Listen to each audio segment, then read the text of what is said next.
the Poetry Center, bringing poetry to Paterson since 1980 at Passaic County Community College.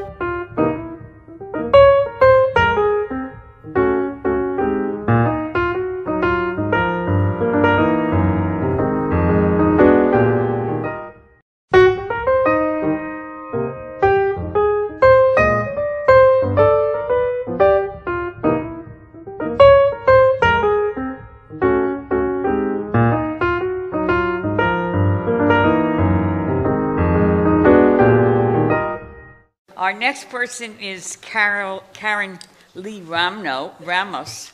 Just wait a minute, I can't turn the page for some reason.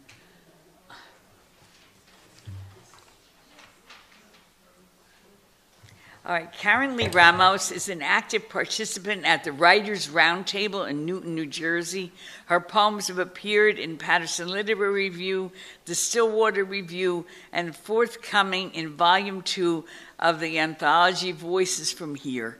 She lives with her family in the beautiful highlands of Passaic County. Let's welcome Karen Lee Ramos.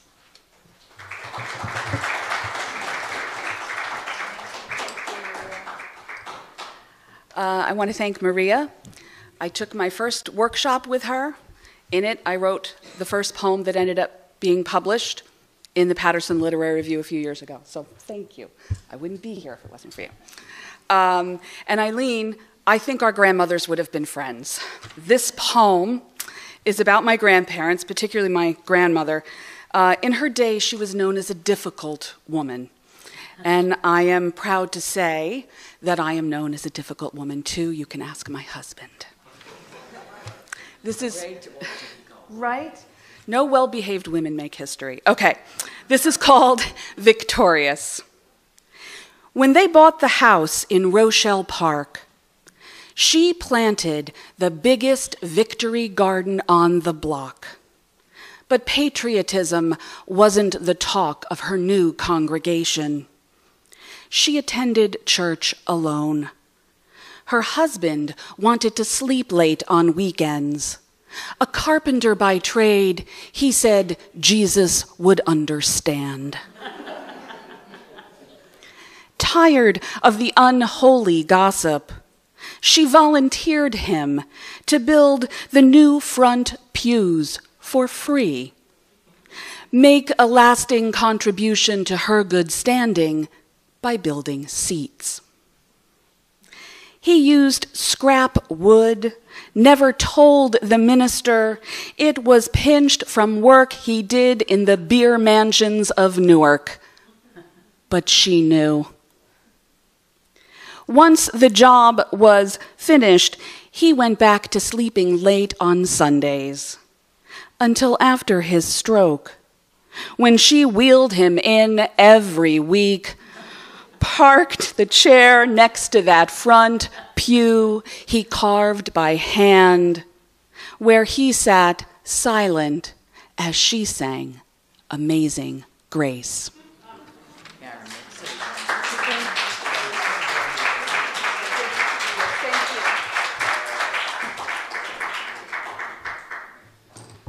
That was the ultimate revenge, wasn't it? Going to church whether you want to or not. Our next reader is Nicholas Rodriguez, and Nicholas is a Juilliard graduate, a Fulbright scholar, and choreographic teacher who directs the Inner City Ensemble in Paterson, New Jersey. Rodriguez is also the assistant director of the Passaic County Cultural and Heritage Council right here. She Goes Walking appears in PLR 43, and My Mother's Funeral appears in PLR 44. Nicholas is writing more and more, and they said the next thing is going to be a book from Nicholas Rodriguez. Let's welcome Nicholas.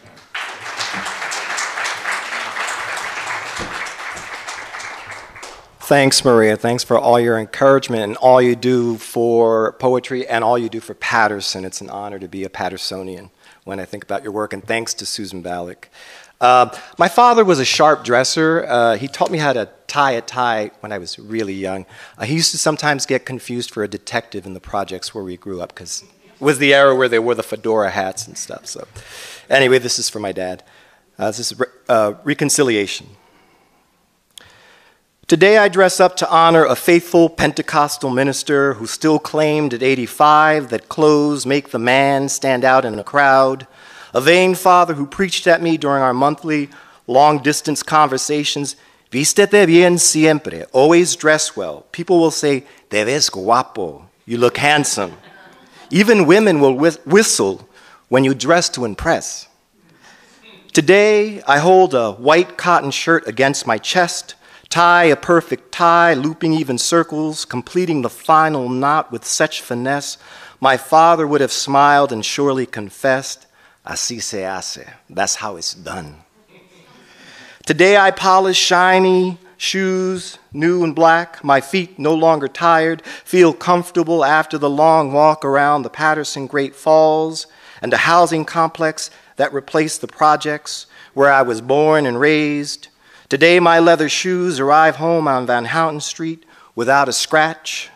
Today I enter my sacred dwelling after a Sunday walk and bend two reluctant knees to forgive a father who sometimes raged at his wife and his 11 children after an unforgiving week of work, a man who sometimes suppressed his emotions and stressed about financial obligations.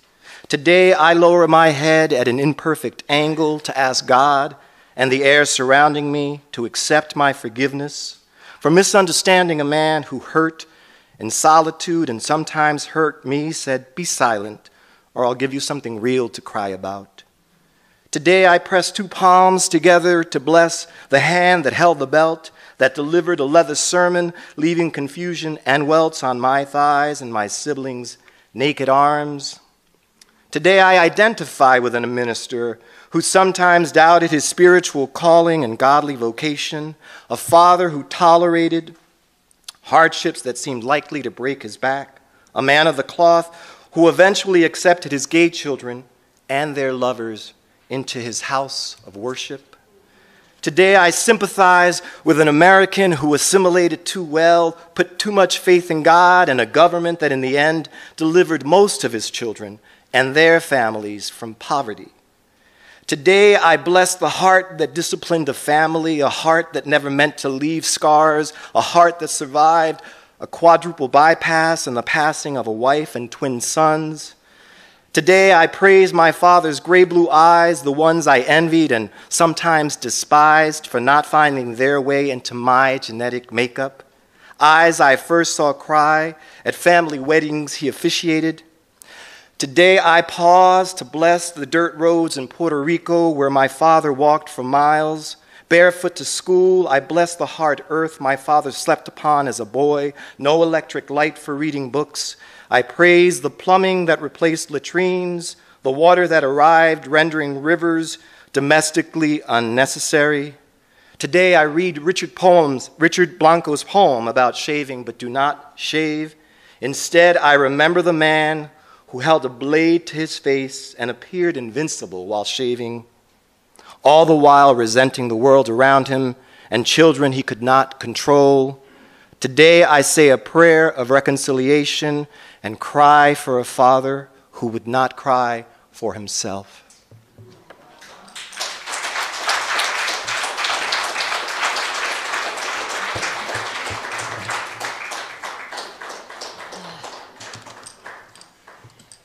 I tell you, I love when poems make you cry.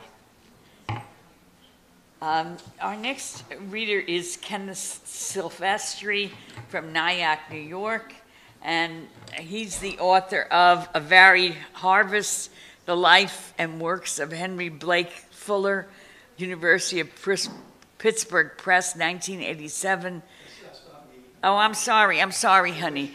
You know what? I'm reading the wrong bio. Forgive me. I can't see anymore. Not only is my body broken, my eyes are falling apart too. Kenneth Silvestri is a native of Paterson whose poem of the Zen-like Great Falls appeared in the Great Falls Anthology. He has a doctorate from Columbia University in anthropology and psychology, a black belt in the martial art of Aikido, and practices homeopathy and psychotherapy in Montclair, New Jersey, and Nyack, New York, where he uses poetic expression as a healing modality. Forgive me, Ken.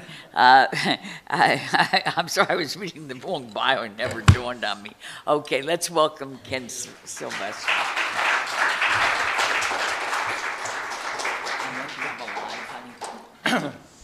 Thank you very much, and thank you, Maria, for all you do. It doesn't sound like me at all. I love Blake, though. I love poetry. You know, when I applied to Columbia University, the application just freaked me out. And I was lucky to be at a poetry reading with Allen Ginsberg, and he said, write a poem. So I wrote a poem, and I was accepted, but on probation for a year. And, you know, a while ago, Maria came up to Nyack.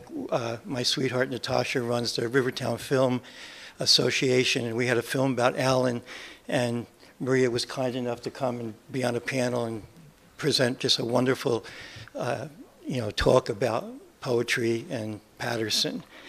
You know, Paterson's famous for many things, Maria being one, locomotives, you know, silk, but also the famous Paterson hot dog. Sundays as a child. In the early 50s, Paterson still had remnants of trolley tracks, peeking out through the pavement near what was once the end of the line on River Street, across from our Sunday late afternoon ritual of many, many years at Johnny and Hangie's Jersey Wiener hot dog stand. My mother was so afraid that I would spill sauce on the car upholstery of the 1951 Pontiac that she had my father lift me up onto the hood, keeping the engine running in the winter so I did not freeze to death. I wondered about that since she was continuously disappointed that I was not a girl. My father was well known, having once had this neighborhood as his patrol beat. He was a cop for 40 years. I know a lot about Paterson. Anne, who looked more masculine than Johnny or Hangie, worked on the front by herself, miraculously and with such gusto, yelling out every order. Seeing my father, she would always say, "Hey, Lieutenant, what do you have?" "Two all the way for Kenny, one each for me and Louise," was his response, and 2 orders of fries and coffee. Anne would embellish the relay, two dogs all the way, two fries. I never saw my father pay. You know, he didn't eat donuts, he ate a lot of hot dogs. I can still smell the boiling oil, to hear the Franks pop up from their submerged cremation as Hangie, one hand cradled that cardboard plate, the other slapping mustard, onions, and that secret gravy miraculously on each roll. Meanwhile, Johnny got the coffee. Its deep, rich aroma threading its way through the throngs pushed the breeze of the equally distinct smell of the adjacent Passaic River. It all followed a well-orchestrated system that I would, when I later studied anthropology, could fully appreciate.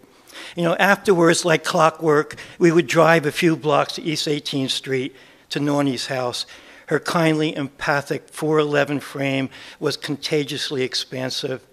I seldom remember my father's father, who seemed to live in the basement by the coal furnace with his couch, his TV, and indigenous wines, occasionally calling out in Italian, "Hey, Rosalie, bring me my coffee." She would pinch my cheek, she would call me Chicky, cut some provolone for me, serve my parents dessert, and then sit comfortably by the window, hands together, rotating her thumbs, with one eye overseeing her backyard garden with a trance-like smile. An hour or so later, a few blocks away, I was home in my room with a view of the grapevines, of hanging squash, rock gardens, and a late-night train heading north to Hawthorne. Thank you.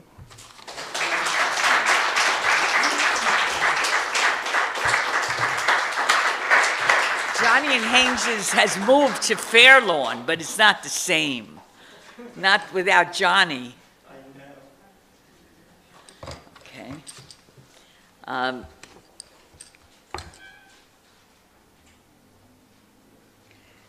okay. I'm going to, the next reader is going to be Vincent Toro from Fort Lee. And Vincent is, Vincent's collection, Stereo Island Mosaics, won the 2015 Sawtooth Poetry Prize. He's also winner of the Nuestras Voices Playwriting Award and recipient of fellowships from the Poets House and the New York Foundation for the Arts.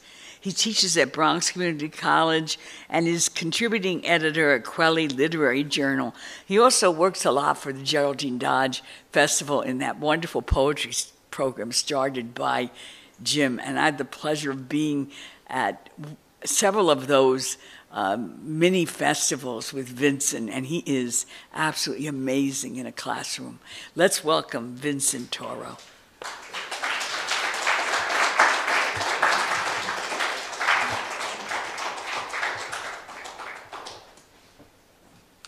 Yeah, and I work at Dodge thanks to Jim. It's nice, good to see you, Jim. That's right, yeah. It's good to see you. It's always great to be at the Poetry Center. So one of the things that I really admire about Maria's work, we were in a classroom together, and I'll never forget this poem that she did. But I really admire that her poetry, the way it writes about family with complexity. Like, she doesn't run away from the hard stuff. She has this great poem about her son, how he drives her crazy. But there's like, even though he drives her crazy, there's love in every line, you know. So I think I'm trying to do that with this poem. This is for my father. It's an argument we've been having for like the last 24 years. It's called Agnostic Litany. He's a Puerto Rican militant atheist. Puerto Rican what? Militant atheist. Agnostic Litany. My father proudly grumbles, this family does not pray, ever. We laugh at demolished jugs of $2 wine. We weep on occasion when the weight of a distant moon confounds us, but only in a bathroom stall or the back seat of a sedan. We do not pray, this family, he professes. We are not ones to cast out fishing lines into abandoned avenues while blindfolded, convinced some invisible hand will guide our hook to sunken treasure. We do not, nor will we, he declares. We might ask the unknown to turn the odometer 2 clicks back, but when we do, deep down, we know we're just broken and fibbing. No, we do not pray, he contends.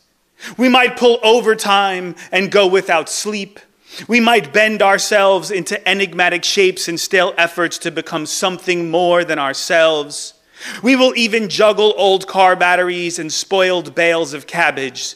Certainly, we chisel out coffins made of our own kidneys. We might stop to take a photo of a flamingo perched on a lucid mare, stop right there in the middle of a freeway to freeze the moment. Admittedly, sometimes we even hold our own hand when another is not available. And of course, we question time and gravity and stop to regard how this tiny window we're offered is a mathematical improbability so remarkable you just have to make the effort to pop some champagne 2 or 3 nights a year. And yes, if it has to be said, once or twice a lifetime, we must make sure to close our eyes to listen intently to static emanating from the radio from the neighbor's garage. But no, this family, we do not, we cannot, we will not pray. But each of those things, I tell him, every one of them, I'm quite sure, is prayer. Even this, right now, this between us, I'm confident, is prayer. Thank you.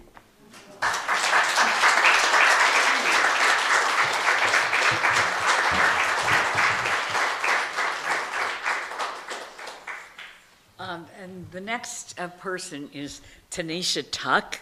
And Tanisha is a resident of Paterson. She holds a Master's of Social Work and works as an educator for the Paterson Public School District. She's enjoying writing creatively since she was a little girl. She credits her recent writing to a poetry club at Public School number 18. And I have to say about Tanisha that I went to Public School number 18 where I went to school, and I went there to talk to this poetry club, and she was so amazing. She wrote this poem in the class, and I thought, oh my God, she's so good. And I think she's the principal of the school, and the club is so amazing and so wonderful. I really can't tell you how thrilled I was to go there and see those kids so involved in language and so thrilled by language. It was great, and it was great to see what a wonderful group of teachers, and the principal was involved. It was so heartwarming. Sometimes you go into a school and everybody acts like you've gone in there to sell I don't know, crack or something. And in this school, they're really giving these children such a fantastic opportunity. And because they themselves are really committed to language, the children are committed to language. It was wonderful. Anyway, let's welcome Tanisha Tuck.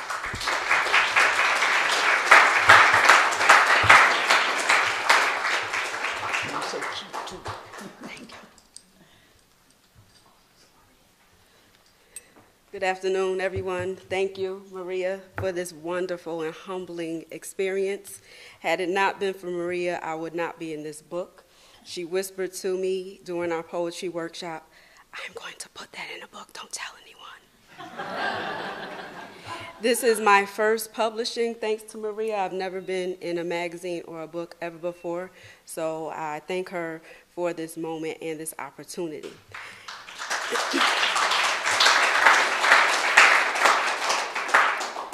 And my poem is called My Hair Is, Isn't It?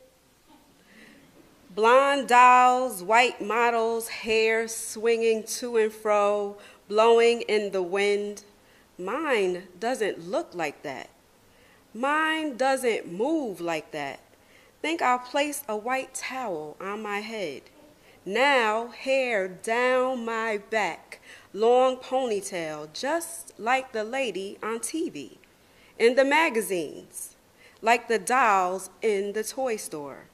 The towel comes off, I'm back to being just little old me. Kinky, coily curls, don't move, don't shake, won't bend or break, straightening comb, chemical relaxers, but the kinks come back. They're strong and determined and not afraid to show, wanted to look like everyone else. What the mainstream said to be. Am I my hair though? No, my hair is me. It's who I am, proud and unashamed and brave, rock my kinks with pride, coils of wonder, naps, some may call them. Crinkles and ringlets of a strong culture, proud, loud and vibrant curls. You see me coming, unashamed and brave, just like my hair. Fierce and powerful, different, no mainstream here. Am I my hair though? No, my hair is me. Thank you.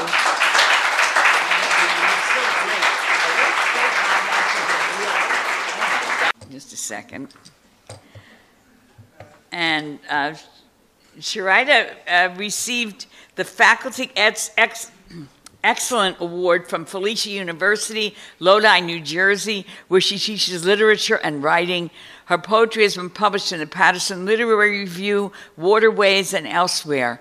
One poem was nominated for the Pushcart Prize. She received honorable mention several times in the Ginsberg Poetry Awards. Let's welcome Sharida Yoder.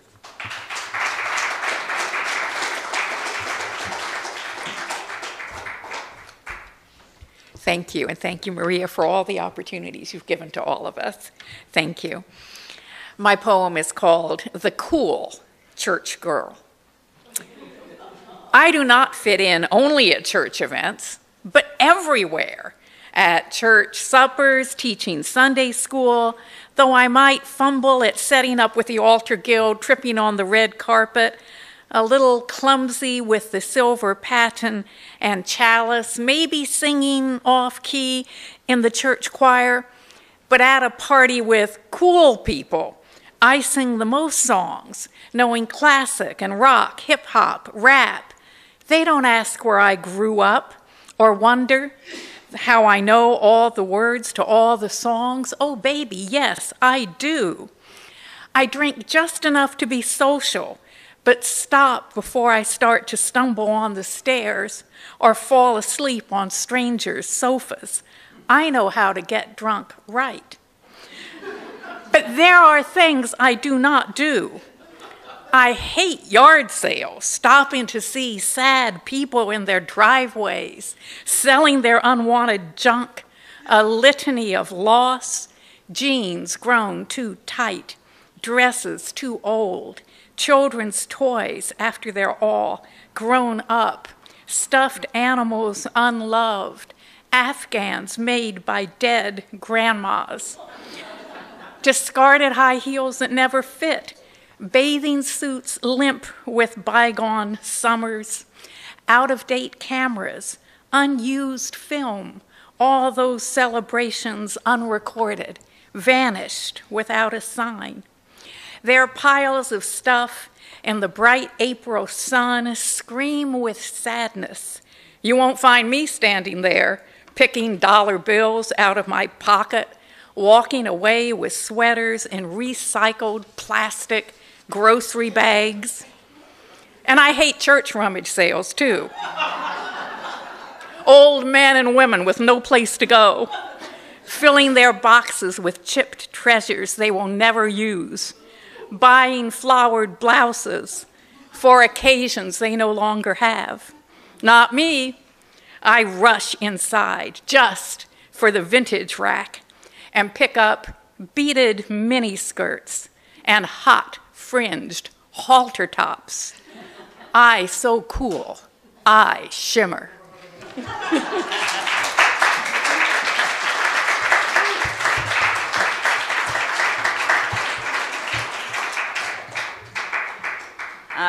And I think this is our last reader, but you know, if there's somebody who actually is in this issue and I didn't call on you, please yell. Okay, James B. Nicola. His poems have appeared recently in the Antioch Review, Southwest Review, Atlantic Review, Rattle and Poetry East. His nonfiction book, Playing the Audience, won a Choice Magazine Award. His two poetry collections are Manhattan Plaza, Word Poetry, and Stage to Stage, Poems from the Theater, which was published in 2016.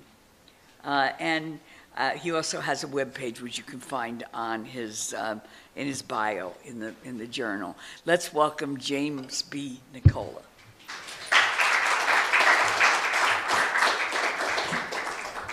I'm so happy to be here. Miss Gillen and Miss Boss have helped me by email. I've never met them before. Find other New Jersey poets when I put together stuff for libraries. So in February, I'll be in Teaneck at the Quiche Place for those in Fort Lee who are nearby. I also should mention I have a book from Finishing Line coming out in 2 weeks. Finishing Line Press is called Wind in the Cave. And a fourth one coming out in March by Shanty Arts with art poetry for those that are artists. Also, it's called Out of Nothing, Poems of Art and Artists.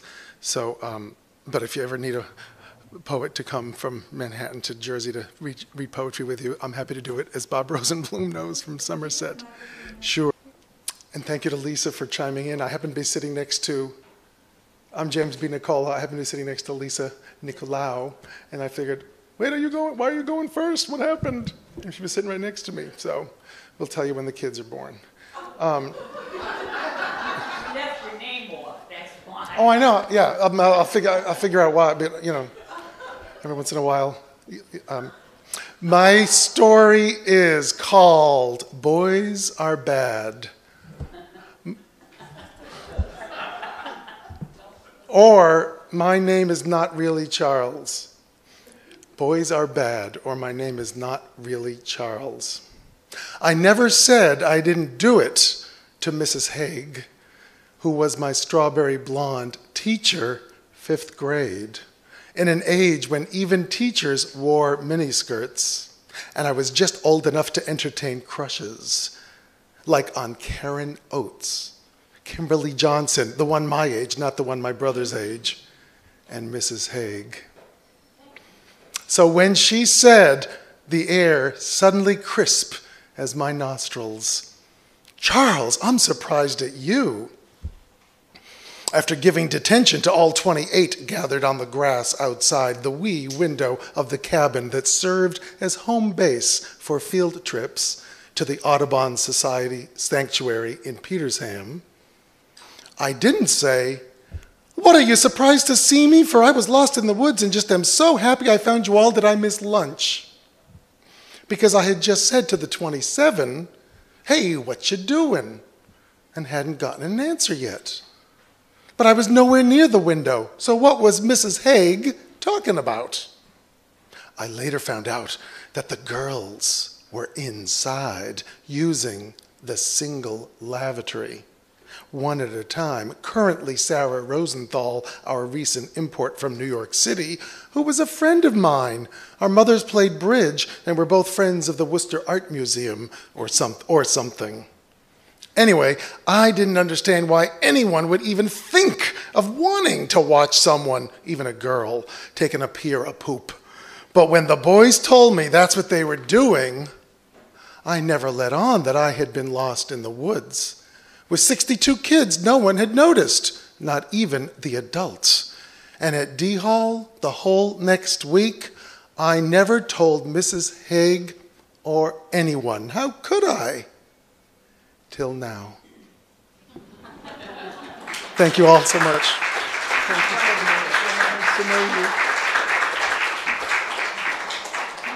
Okay, so if there's anybody I left out, speak now or forever hold your peace. Okay, let's give a round of applause to a wonderful group of readers and